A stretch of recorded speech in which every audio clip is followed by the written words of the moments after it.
I'm almost 100% positive the only reason they made this movie is for this scene.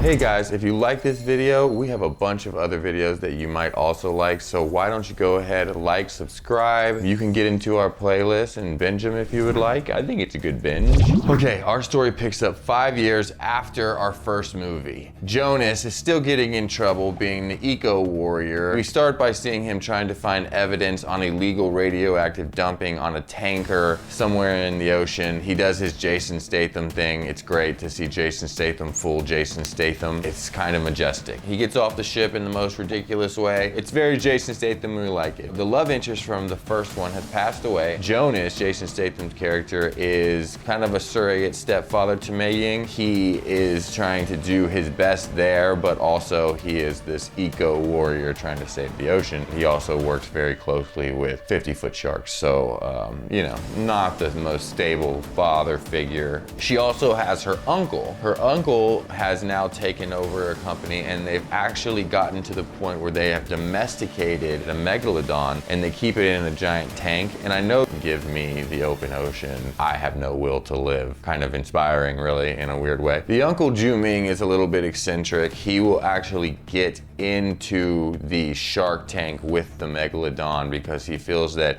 since he's raised this shark since birth, that they have some sort of bond or something like that, which Jason Statham thinks is absolutely crazy, and I'm not gonna lie, I'm gonna kind of agree with the Stath on this one. You find out that they're prepping for another dive, that they've already gone down 26 times without incident, and they've also created tons of new technology to help them survive in the trench, which is the area underneath the thermocline. The thermocline is basically a layer of the ocean that the sharks and the creatures from both sides will not cross. So you have what's underneath it living in its own ecosystem and the rest of the ocean. The megalodons and everything live underneath the thermocline. Now we have all of this new technology, so it's actually pretty easy for them to come and go. Mei Ying desperately wants to go because that was like her mother's favorite thing to do. However, Jonas isn't really sold on that. He still feels that it's kind of dangerous, and also he doesn't want to say this, but if he has to take care of her, he might not be able to be the eco-warrior, so he needs her to be safe so that he can go do the crazy stuff and not worry about protecting her. They leave to launch for the next mission. The megalodon gets out. Now, I'm gonna talk about something crazy. You have this obviously billions of dollars worth of facilities and people and technology, and you don't have a sensor that shows that the 50-foot shark went out the vent? Whatever. They finally launch, and Mei Ying sneaks onto the submarine, surprise, surprise, and she convinces them to keep going after they find out that the escaped megalodon is actually rushing to the thermocline, and they get down there and they see the biggest 100 battles, and it's won every one of them. They deduce that it's mating season and that it's some sort of ritual that they all get together, and they fight and scrape for dominance to see who gets to mate. And it's about this time that they notice that there is a building in the trench at the bottom. These miners that are down there illegally mining notice that our team has noticed this mining facility at the bottom of the ocean. They blow up all their seismic charges, causing an avalanche to fall on our two subs. This obviously puts everyone into panic mode, and also they find out that someone has sabotaged the submarine on the surface that would be the rescue sub to pick them up just in case something went wrong. It's not as technologically advanced, but they could get there and get back. With this information, Jonas decides that everyone needs to die. So they have to just go as fast as they can. At this time, they get met by these amphibious, kind of like lizard dog creatures. They move like a pack of wolves, so they stalk. Right as they get to the facility, they get attacked like crazy and they lose a few more people. And this person goes out crazy. she's about to get the pressure taken out, and her mask is cracking.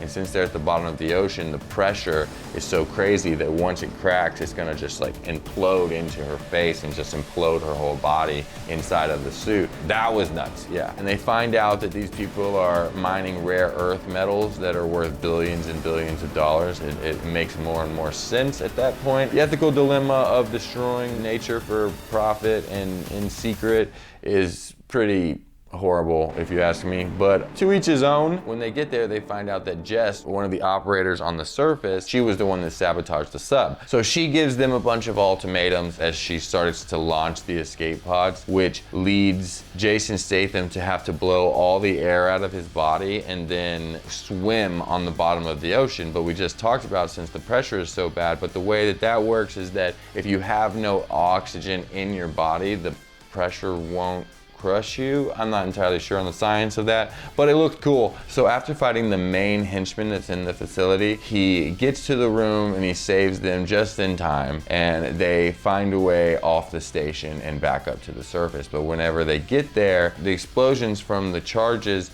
that they used to try to bury them in the avalanche has made a hole in the thermocline. So now sharks and the giant octopus can get through it. They're on their way up, but so are 3 sharks and a giant octopus. On the surface, in the launch facility, Mac and DJ have been basically fighting off mercenaries by themselves. They're scientists, and it turns out that DJ felt helpless because of the events of the first movie, so he now carries around an emergency bag. It's in like a Louis. It has a .45 caliber. It has all kinds of things that he needs. He learned to swim. He learned to fight very well. Oh yeah, baby! Get some! And he's using all of these new skills to keep them alive, basically. Mac is a little bit useless. DJ is really handling business. They all get onto a small boat and they paddle slowly to get away from the megalodons, and they go to the nearest island, which is Fun Island, Pacific Island version of Margaritaville. They get there and they try to get everybody out of the water, but nobody's listening. Why would they? They're half drunk and they're having a good time. Jason Statham sets off alone with 3 harpoons to kill 3 sharks. He does some really awesome stuff. Like I said, I'm pretty sure the whole movie was made just so that you could see this happen. And this happened. And this happened.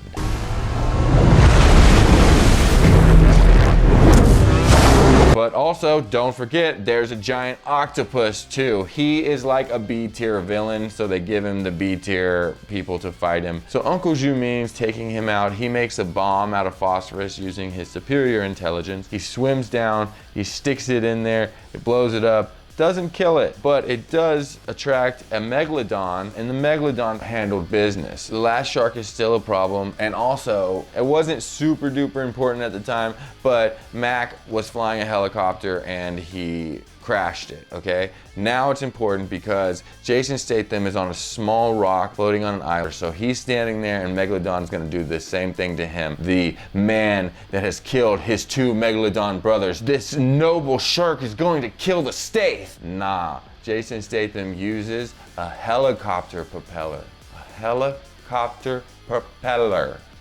And he shoves it up into the Megalodon's mouth, through his brain, and kills the final and biggest megalodon. And our little modern family lives happily ever after. I'll be honest with you, let's get a sequel to this going quick, you know? Overall, this is not what you would traditionally consider a good movie. It's about giant sharks, guys. It's about 50-foot sharks. I mean, imagine, think about how big 50 feet is. It's about a shark that big. And there's another shark on this one that they don't even really explain, but it's bigger than all of the other ones. So just imagine how big that one is. It's a fun movie. It's on Max now. Go ahead and watch it. It's fun. It's a fun little movie. Hey guys, thank you so much for watching the entire video. Go ahead and like and subscribe, put the bell on, share, all that stuff, and I will see you next time.